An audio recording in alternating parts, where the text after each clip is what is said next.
Perfeito. Inclusive, já que tu levantou esse ponto, que é uma coisa bem importante no que está acontecendo hoje, o entendimento da geopolítica, né? E entender, não é só entender o que está acontecendo no momento, e sim a gente precisa entender um pouco o que era, como foi e o porquê que está assim nessa questão de Rússia e Ucrânia, né?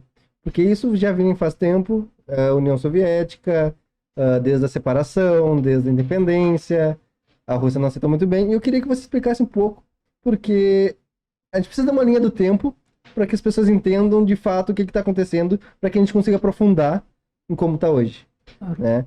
Eu entendo que a Rússia tem duas questões. A OTAN foi criada por causa do avanço da União Soviética, dentro da, da União Soviética na Europa. Inclusive, no Inteligência Limitada, o episódio maravilhoso que a gente ainda comentou aqui, eles falam muito do Heartland, Uhum. né, que fica na Eurásia, Isso. e no coração da Europa, que é a própria Alemanha, que fica no meio da Europa, correto? Sim. Exato. Vocês, é que vocês precisam explicar, mas eu já deixo aqui minha pergunta para vocês Vai lá, falarem vai lá. no meio. Vocês acham que tem esse interesse hoje, de novo, do Putin expandir a Rússia como se fosse uma nova, ou melhor, voltar para ser a União Soviética? Ele vai expandir o suficiente, ele vai tentar, porque já quer invadir A Finlândia? É Finlândia? Polônia. Não, tem mais dois países que não estão na OTAN que estão com medo. Finlândia e Suécia. Isso. Porque tem mais isso. Então eu acabei pensando, será que é isso que ele quer? Ele quer retomar a União Soviética? O que ele quer fazer? Bom, vamos lá. Primeiro, esses temas de geopolítica, eles de alguma forma eles foram prejudicados porque a partir dos anos 90, com o final da União Soviética, antes de eu entrar nessa retrospectiva, só fazer um comentário breve. Quando acabou a União Soviética, o que existia durante a Guerra Fria? Existia o conflito político, econômico e ideológico entre Estados Unidos e União Soviética. Duas propostas de mundo, duas visões de sociedade que se apresentavam para todos os povos e, de alguma forma, produziram uma série de tensões de 45 até 1991. Quando caiu a União Soviética e os Estados Unidos venceram a Guerra Fria, se criou a narrativa, bom, tinha dois modelos. Um perdeu. Logo, um venceu. Seria mais ou menos assim, tu tem a dupla Grenal que está disputando, um dos times acaba, tá, então o outro venceu. É a lógica? Exatamente não. Mas é ou não é isso?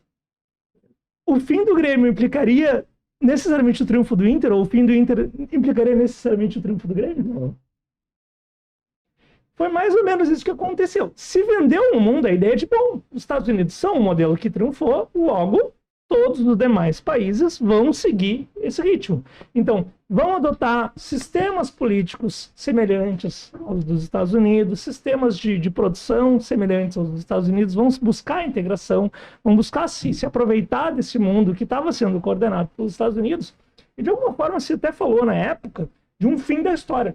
Um importante cientista político nipo-americano, Francis Fukuyama, escreveu um livro, um texto, em que ele argumentava que a história tinha acabado. O que ele queria dizer com o fim da história? Não é que o mundo acabaria, mas que os grandes conflitos que caracterizaram o passado já não iam mais existir.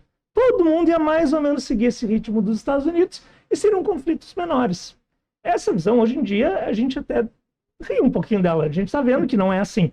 Mas há 20 anos, há 10 anos, ainda se levantava a possibilidade de que isso fosse real. Por ser muito recente. Por ser muito recente. Mas não é recente.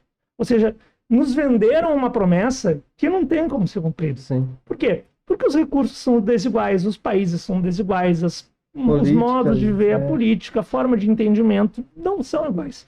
E como a gente comentou antes, essa desigualdade ela não existe por acaso e ela não existe para acabar.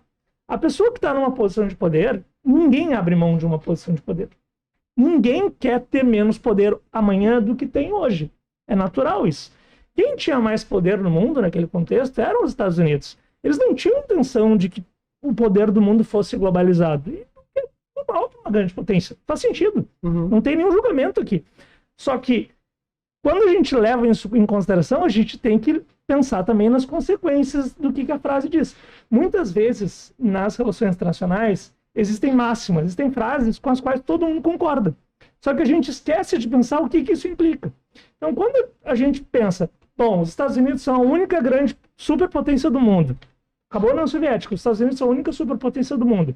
eles estão numa condição de vantagem, eles vão querer se manter nessa condição, como é que eles vão lidar com países que sejam competidores? Como é que eles vão lidar quando países tomarem medidas que não sejam do seu agrado?